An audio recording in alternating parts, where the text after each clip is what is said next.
Hello, world. This is Tommy Hagewood coming to you from Leesburg, Florida, the lakefront city in the Sunshine State. It's 84 degrees on the way to 90. This is Thursday, July the 16th, 2020.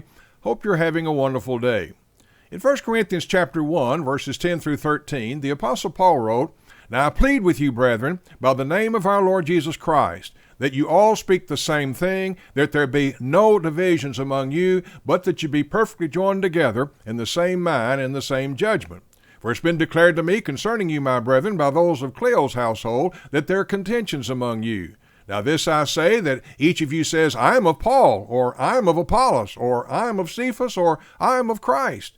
Is Christ divided? Was Paul crucified for you? Or were you baptized in the name of Paul?" Paul was deeply concerned about the divided state of the church at Corinth. He pleaded with the brethren by the authority of the Lord Jesus Christ to be united. He asked three rhetorical questions in verse 13, and the answer to all three was no. First, is Christ divided? They were wrong in dividing into different groups with differing designations. Jesus had prayed the night before his crucifixion that all who believed on him through the apostles' word would be united in John chapter 17, verses 20 and 21. According to verse 21, the results would be that the world may believe that you sent me. Nothing causes more unbelief than the division that exists today among those who claim to be Christians.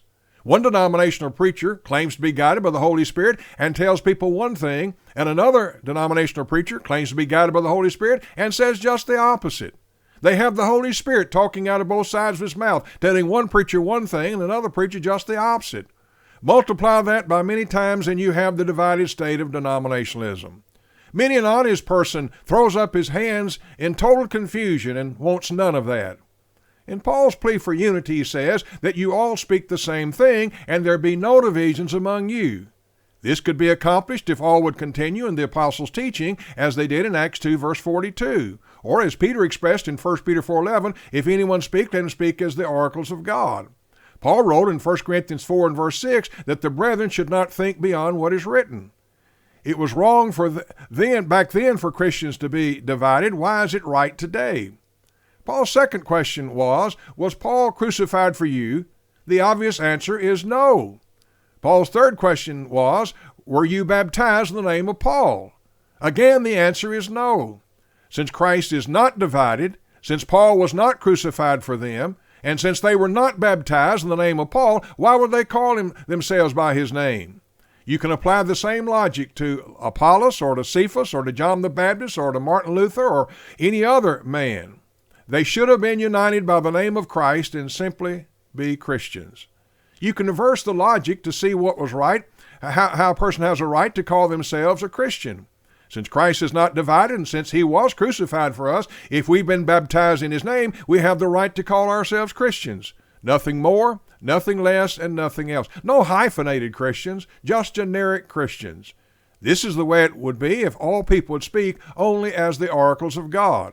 We're told by some people today that it cannot be that way today. My question is, if not, why not? What has changed that makes this not possible today?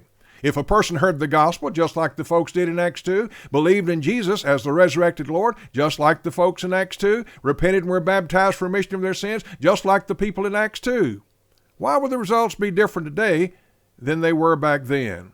If people today heard the same message as was preached in Acts 2, believed and obeyed it, what church would they be a member of? In New Testament times, Christians banded together to form local churches of Christ, according to Romans 16:16. Why would it be any different today? These local New Testament churches were all to be alike, according to 1 Corinthians 4 and verse 17, 1 Corinthians 7 and 17, 1 Corinthians 16, 1 and 2, Acts 14:23, Titus 1 and 5, and other passages that might be cited. When we follow the same pattern they did, won't we be what they were? Just churches of Christ? If not, why not? Christ is not divided, and neither should we be. Until next time, remember to search the Scriptures, to serve the Lord, and to share the gospel with others. It's a message that's too good to keep. This is Tommy Hagewood wishing for you a very pleasant good day.